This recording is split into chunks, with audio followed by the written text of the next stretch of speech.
Bonsoir à tous et à toutes et bienvenue aux 20h au sommaire de ce journal. Ouverture de la session ordinaire de l'Assemblée nationale ce 5 octobre au Parlement.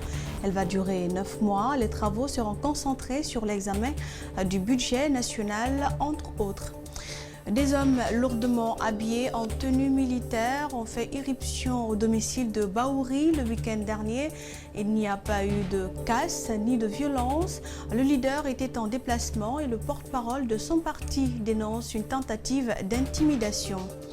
Et puis coup d'envoi officiel de la campagne contre la poliomyélite ce jeudi à Cancan. Durant 4 jours, plus d'1 million d'enfants se feront vacciner dans les 18 districts sanitaires.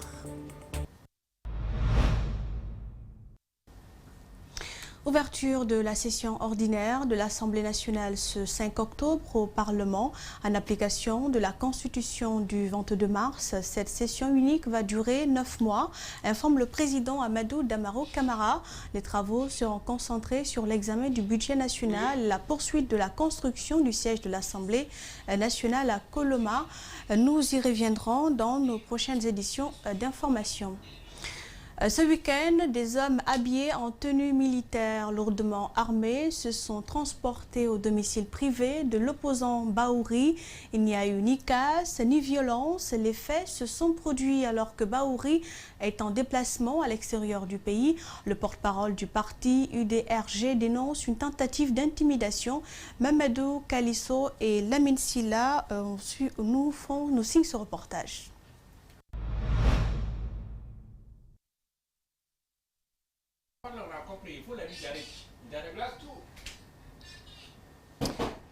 Lancement ce lundi, toutes nos excuses, nous reviendrons sur cet élément de reportage. Je le disais, lancement ce lundi à Conakry d'un atelier de formation des formateurs nationaux, des agents des bureaux de vote et des membres des commissions de réception et de transmission des PV. L'initiative de la CENI vise à outiller ses membres qui serviront dans les 15 000 bureaux de vote du pays. Objectif faciliter une élection présidentielle libre, crédible et transparente. Justin Leno revient sur les images de nos confrères de la RTG.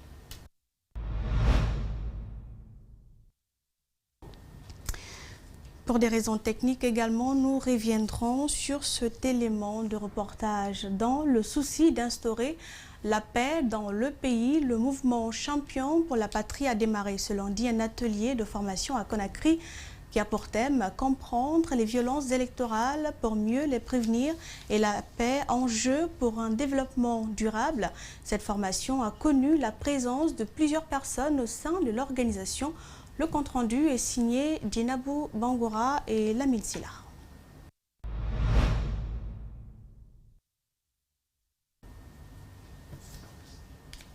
« 40 jeunes suivent cette formation. Pour cette séance, les thèmes maintenus sont comprendre les violences électorales pour mieux les prévenir et la paix, enjeu d'un développement durable. L'initiative est du mouvement Champion pour la patrie qui a pour ambition former et outiller les jeunes Guinéens pour un développement harmonieux. Nous avons compris qu'en période électorale dans notre pays, notre cité est émaillée par des violences, soit des pertes de vie humaines et des pertes matérielles des citoyens. Donc les citoyens n'arrivent plus à comprendre ce qui se passe en période électorale. Donc nous nous sommes dit, on s'est assigné pour objectif de former les jeunes, les outiller sur les thèmes, des notions sur la démocratie, les notions sur la paix. Plusieurs modules seront développés au cours de ces échanges. Ce module-là va permettre aux récipiendaires, aux participants de connaître c'est quoi la notion de violence électorale parce que nous sommes dans un moment, nous sommes dans une phase électorale. Il va falloir dire aux bénéficiaires c'est quoi les violences électorales, quelles sont les causes, c'est-à-dire quelles sont les choses qui donnent lieu, qui donnent naissance aux violences électorales. Ces participants apprécient la qualité de la formation et disent être déterminés à sensibiliser la population guinéenne pour la préservation de la paix. À l'issue de cette formation, nous serons outillés vraiment à faire de la campagne de façon normale, sans entraver la quiétude des autres citoyens. Si certains mouvements sont dans la ferveur de la campagne, celui-ci se soucie plutôt de l'avenir du pays, estime Elhadj Sine Camara. Il invite les autres à emboîter le pas. Il faut qu'ils se regroupent. Il faut qu'ils soient formés. Il faut qu'ils comprennent le sens de l'État. Qu'ils comprennent ce que nous voulons faire. L'élection, il faut comprendre. Cette formation va également se dérouler dans les 5 communes de Conakry et à l'intérieur du pays, nous rassure le président du mouvement. Je ferai de la réconciliation nationale la priorité de mon premier mandat. C'est l'annonce faite par le président de l'UFDG et candidat à l'élection présidentielle du 18 octobre 2020. Cellou Dalein Diallo s'exprimait ce 2 octobre au cours de la fête d'indépendance. Il ajoute par ailleurs qu'il va entamer une vaste réforme des forces de défense et de sécurité une fois élu. Alceni Bari commente les images de l'équipe de communication de l'UFDG.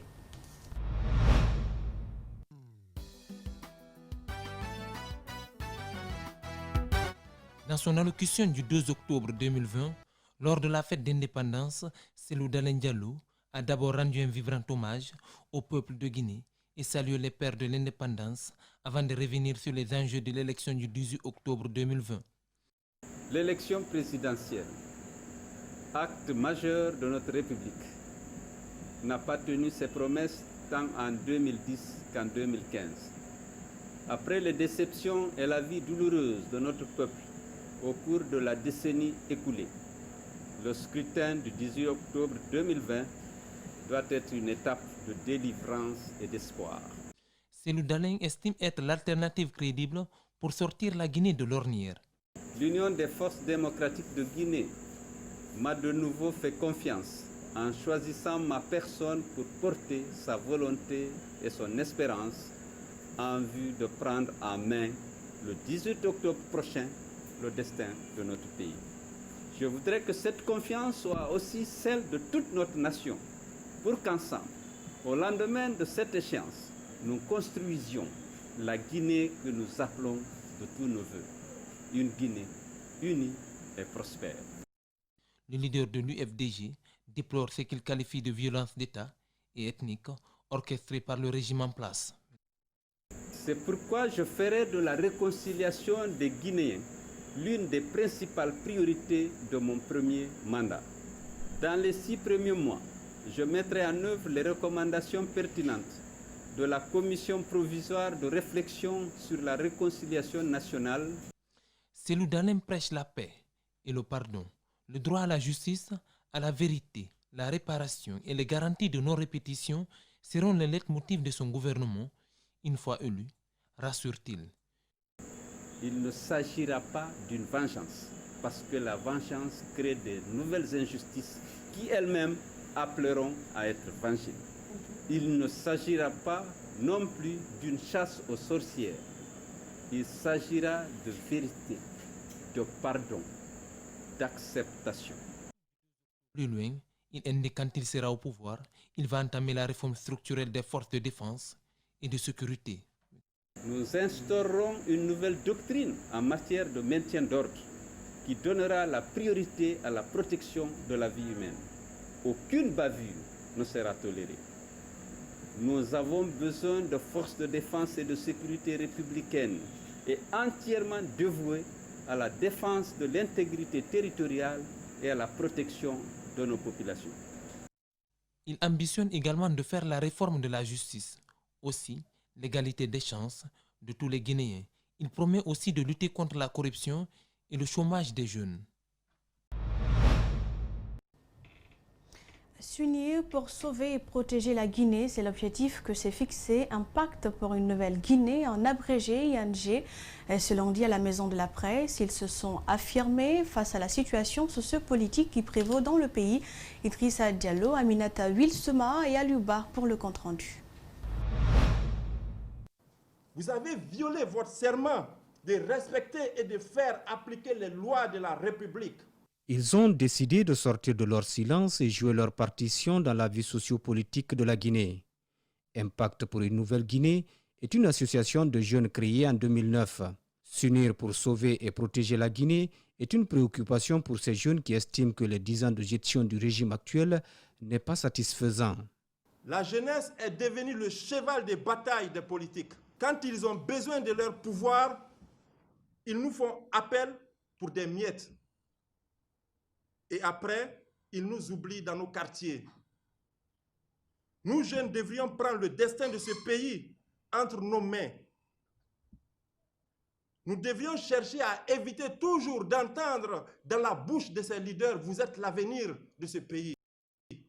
Pendant qu'ils sont toujours prêts à occuper les postes de président, les postes de ministres, les postes de directeurs, jusqu'à la mort. Pour le coordinateur, cette association est composée de jeunes étudiants, ouvriers, artisans, fonctionnaires et aussi les Guinéens de tous bords. L'objectif aussi pour les conférenciers est de faire la promotion du civisme et de la culture patriotique. Chers frères et sœurs, l'heure est grave. Il est très important de faire un rappel pour ceux qui l'ont oublié ou d'informer ceux qui ne le savent que la Guinée souffre et le peuple se meurt. Ama Benoma. Cette association rappelle qu'elle ne reconnaît pas cette nouvelle constitution. Elle appelle donc les autres à la vigilance. Il est temps pour nous les jeunes de prendre la conscience et de dire non à ces politiciens-là. On doit se battre. On doit se battre. On doit être unis. Le coordinateur rajoute qu'il n'est jamais trop tard pour se racheter et lance un appel à tous les jeunes pour éviter toute instrumentalisation politique et rejoindre le camp du peuple.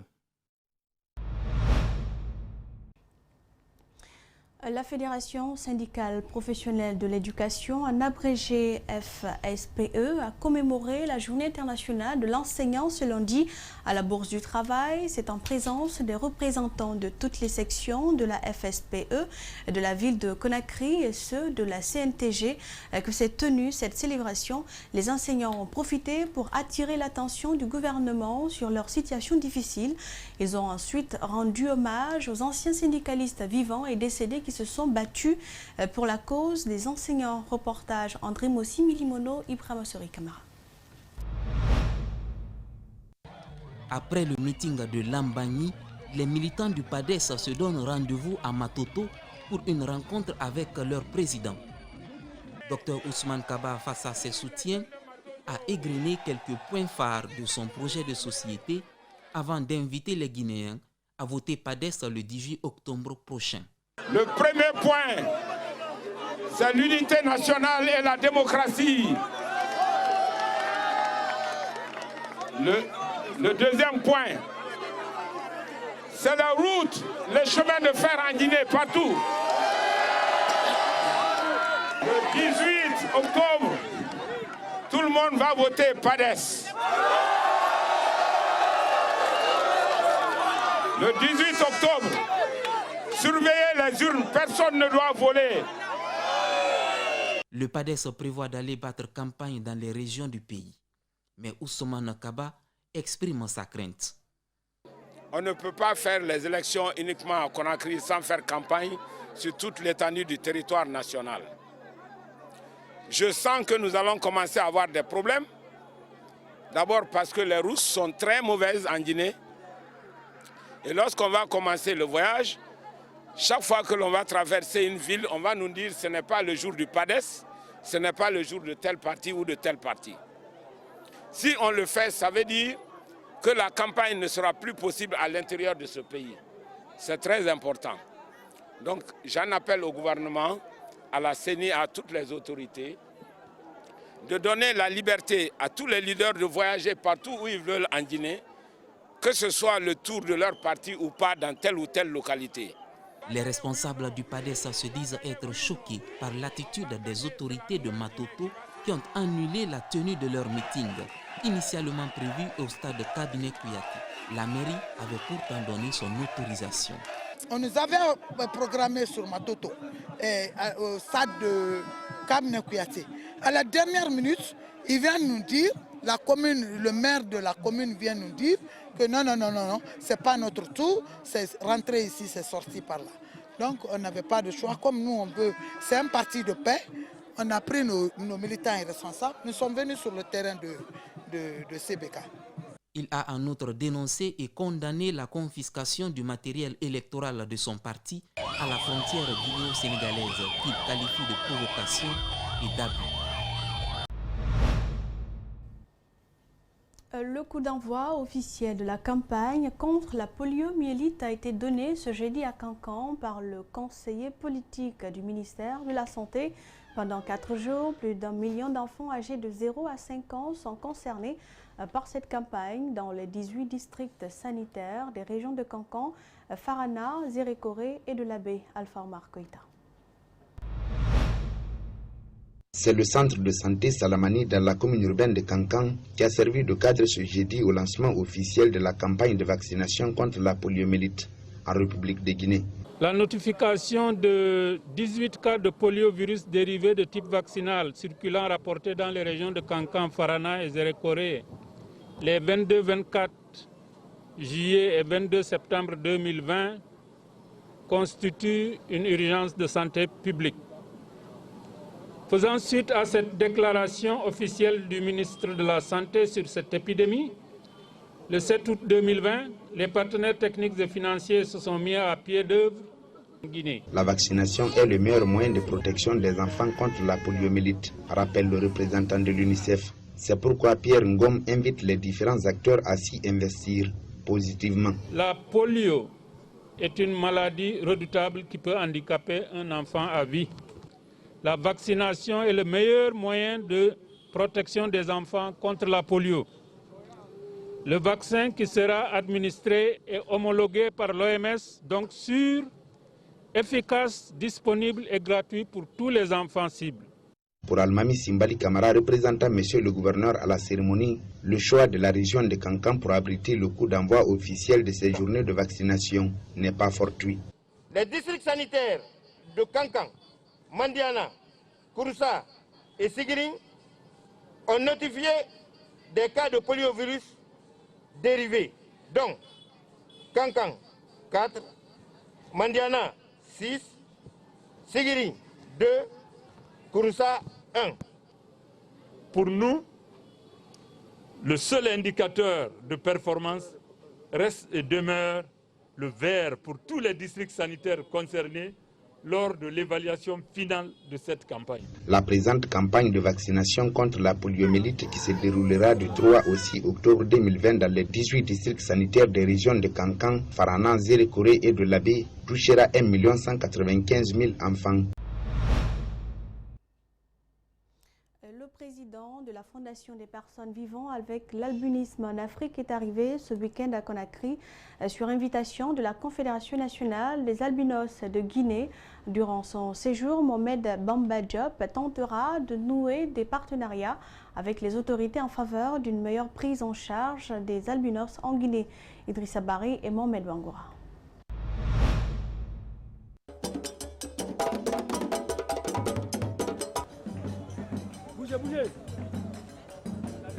L'arrivée en Guinée de Mohamed Bamba Diop est le fruit d'un long partenariat avec la Confédération nationale des albinos de Guinée. Accompagné de la présidente de la Fondation Mila for Africa, le président de l'Association nationale des albinos du Sénégal soutient depuis quelques années la lutte initiée par la SENAG contre la mendicité des enfants vivant avec l'albinisme en Guinée. Et nous sommes arrivés aussi avec des crèmes solaires qui peuvent aider les albinos, des produits qui peuvent les protéger, mais aussi vraiment le gros du travail, c'est de voir comment notre fondation peut aider les albinos de Guinée, retirer ceux qui sont dans la mendicité, à avoir donc une activité noble, mais aussi accompagner ceux qui sont malades, surtout les enfants.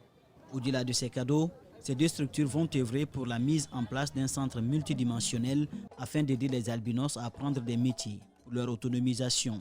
À venir avoir de bonnes études au niveau de ce centre, mais aussi avoir une formation professionnelle qui pourra les aider à pouvoir se prendre en charge.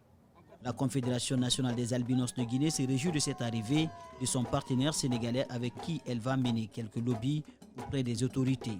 Nous allons passer porte à porte pour aller voir les centres dont nos amis font la mendicité. Pour éradiquer la mendicité, il faut que l'État aussi s'implique. Vive la communauté nationale pour les albinos du monde entier et surtout notre partenariat soit gagnant-gagnant avec nos sœurs partenaires. La Confédération nationale des albinos de Guinée a pour mission principale de lutter contre la mendicité des enfants vivant avec l'albinisme dans les rues de Conakry.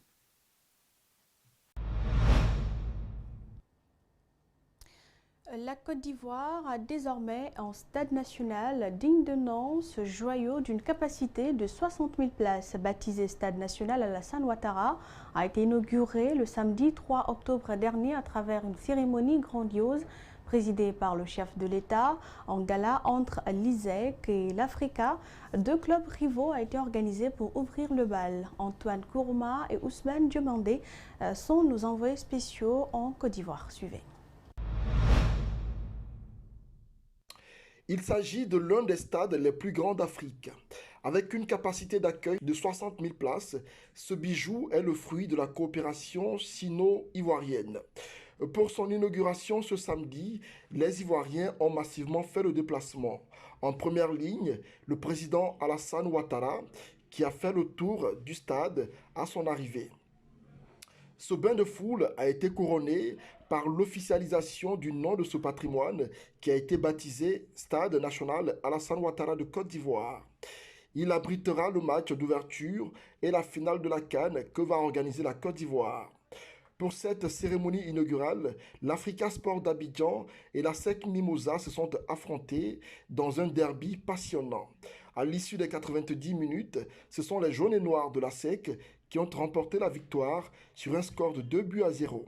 Avant le match, les deux camps se sont prononcés.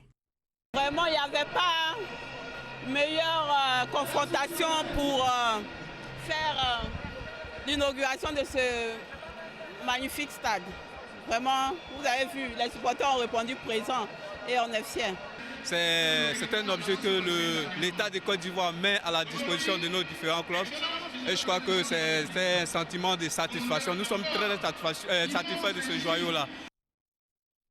Le Premier ministre ivoirien Ahmed Bakayoko s'est aussi prononcé sur la cérémonie d'inauguration de ce stade. Je suis fier de mon président et je crois que la Côte d'Ivoire est de retour.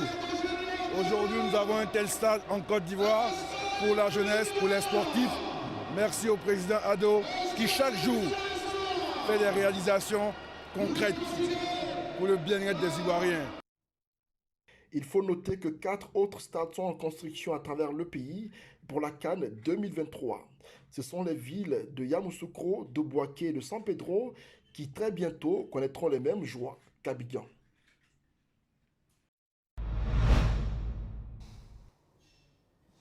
Et c'est la fin de ce journal. Merci de l'avoir suivi et bonne soirée chez vous.